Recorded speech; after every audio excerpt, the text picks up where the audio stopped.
word nerd, wordsmith, wordy, wordless. Oxford Dictionary says a word is a single, distinct, meaningful element of speech or writing, used with others or sometimes alone. We say each one matters. No extra words is literature, minimalist style. And we're getting you right to the story. Robots with a Vengeance by Bill McStowe. I picked AJ up from art class today because my sister was stuck at work. She tried my parents first, but they were at casino night.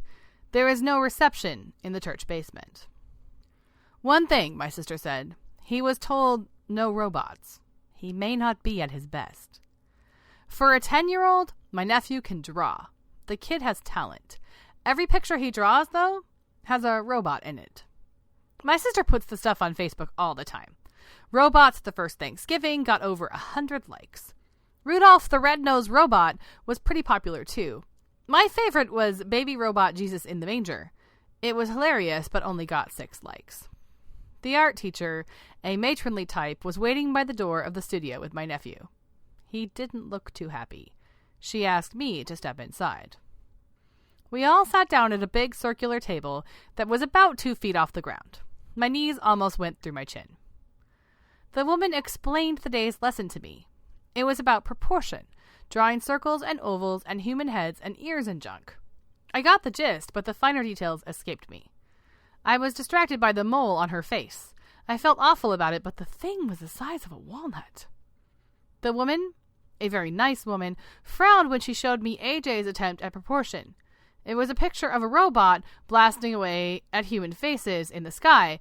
The faces were all very well proportioned, and they all had moles. AJ shrunk in his seat. His teacher said to me, "Perhaps you understand why I asked you inside." "Of course," I said. "It's the robot, isn't it?"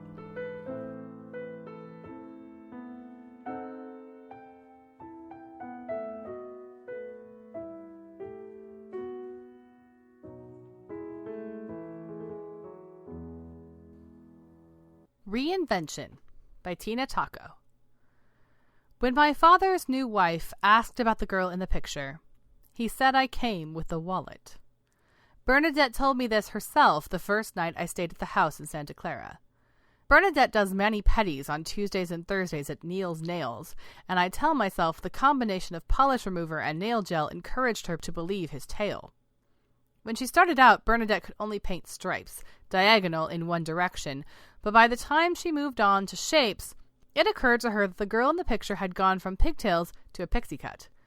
Bernadette worked at a hair salon before reinventing herself. My first night at the house, and every night, she called my father Jack. Every uniform from every place he'd ever worked said Juan, but he didn't work at a place that made you wear a name tag anymore, and he didn't call me Mija when he shut the door to the spare room that night. At lunch that last afternoon, he called empanadas turnovers, and as he steered me through the airport, he tipped a skycap $10 to carry the duffel bag I'd borrowed from Mom. So at the terminal, when my father said, "Bye, Carly," which is not exactly me, I didn't bother to correct him. And when Bernadette called, "See you soon, Carly," over Connor's stroller, I didn't bother to correct her either.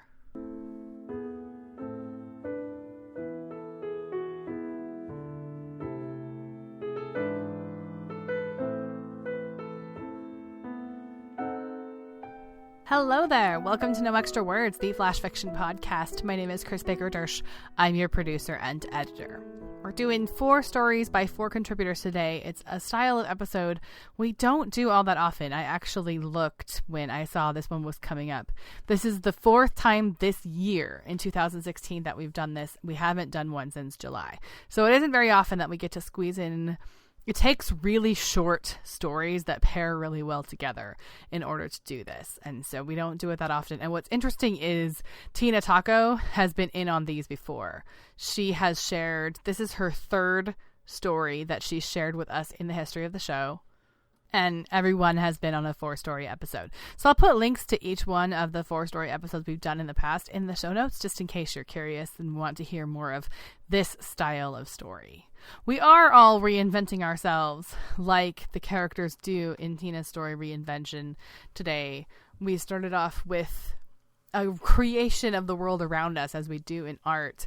I love the first line of Bill McStow's story when he talks about his sister wanted to call his parents first, but they were at casino night and they were in the church basement with no reception. Immediately, I knew the family I was in. As soon as I read that line, does such a nice job of creating that family, that world for us. Next, we're going to Tristan Carter's Camp Athabasca.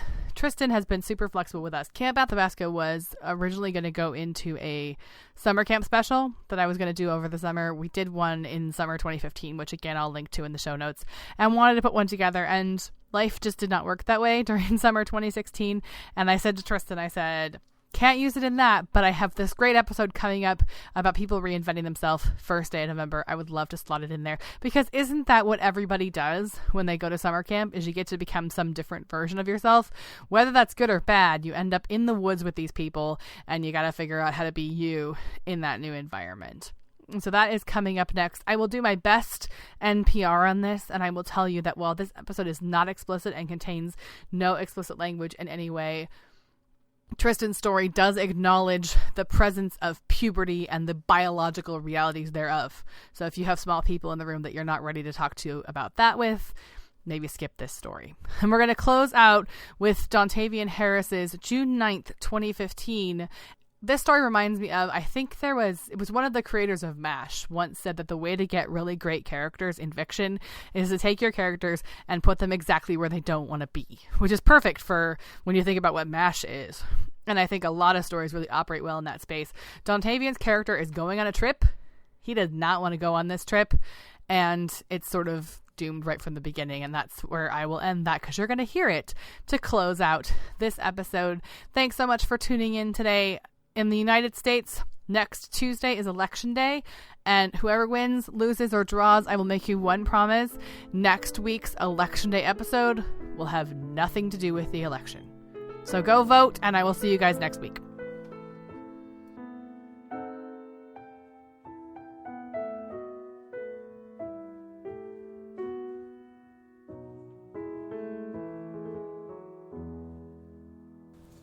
Lost in the woods beside Camp Athabasca, Kevin stumbled around, tripping on roots and pushing away blackberry bushes and trying his damnedest to remember the survival skills they taught him on the first day.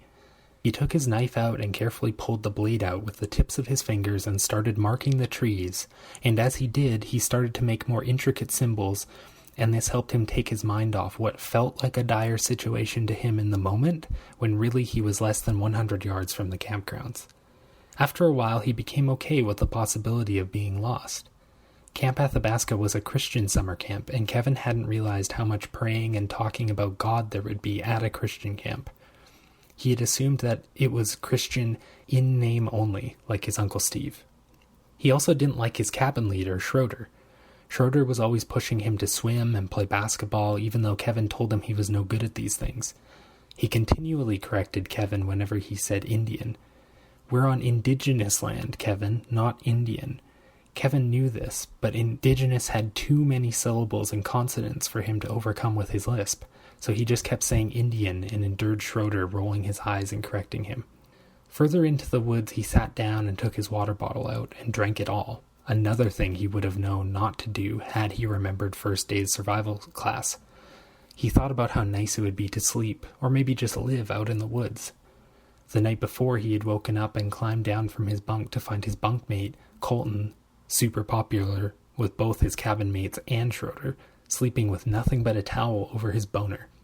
Colton rolled at that moment, and his boner popped right out, and while Kevin found it fascinating, he also felt like he had to climb back into his bed. He woke up with a cramp from holding his pee. Yeah, maybe living in the woods wouldn't be so bad, he thought. As Kevin's blood sugar dropped and his eyes became heavy, he thought of a dream he had had after his grandfather had died. His grandpa, instead of dying of lung cancer, was covered in scabs and had simply left to live in the mountains to hide from the world. He imagined his grandpa now, muscly but still with a beer belly, emerging from the fern with a pot of Kraft Dinner and taking his hand and saying, "Time to go, kiddo." Kevin reached up to take his grandfather's hand, but it was Schroeder who pulled Kevin up. "You're late for chapel, buddy," Schroeder said. "I was trying to find Indian arrowheads," he told him. Kevin's grandpa winked at him from the blackberries, eating a mouthful of macaroni.